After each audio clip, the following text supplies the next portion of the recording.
So in this lecture, we're going to talk about functional participation and quality of life measures. So let's just start by defining these briefly. So functional measures are related to a person's ability to successfully complete some task.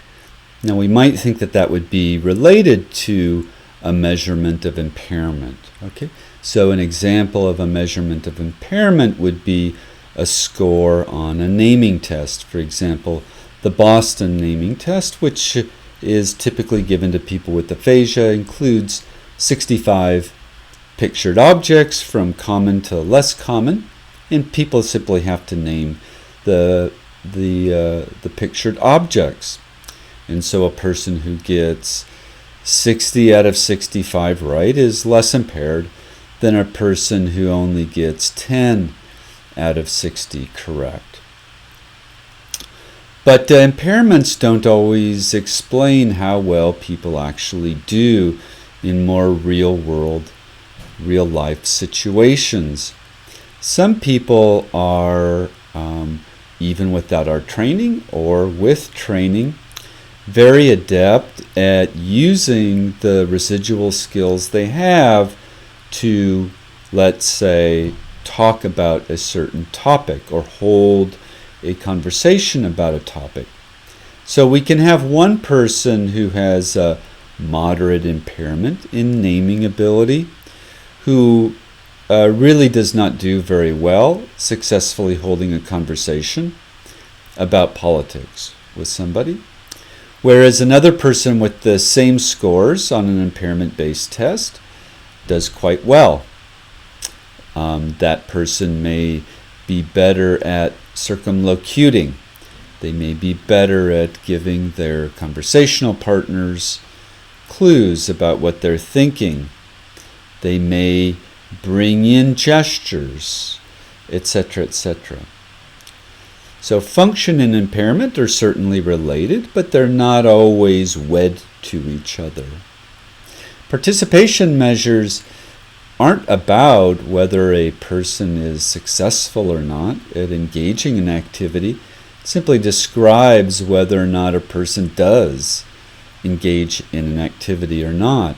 And of course, these impairments of cognition and communication oftentimes, I was going to say prevent, but there's a subjective component here. They often cause people to avoid doing certain activities or avoid trying to do them. Okay? And again, we can see a big difference across patients that are not necessarily tied to their severity. I've seen people with mild impairments who significantly reduced their social participation, the kinds of activities they engaged in, and other people with fairly severe impairments who found a way to do it either on their own or with help from others. And that's a valid measurement for us, absolutely. Quality of life measures, again, does not assess a person's success. It assesses their subjective experiences, their emotional responses, their attitudes about their communication, their beliefs about their abilities in the communication and cognitive domains. So an assessment of confidence would be related to this. And also I think we could say, in a very generic sense, quality of life measures measure satisfaction with one's life. Now,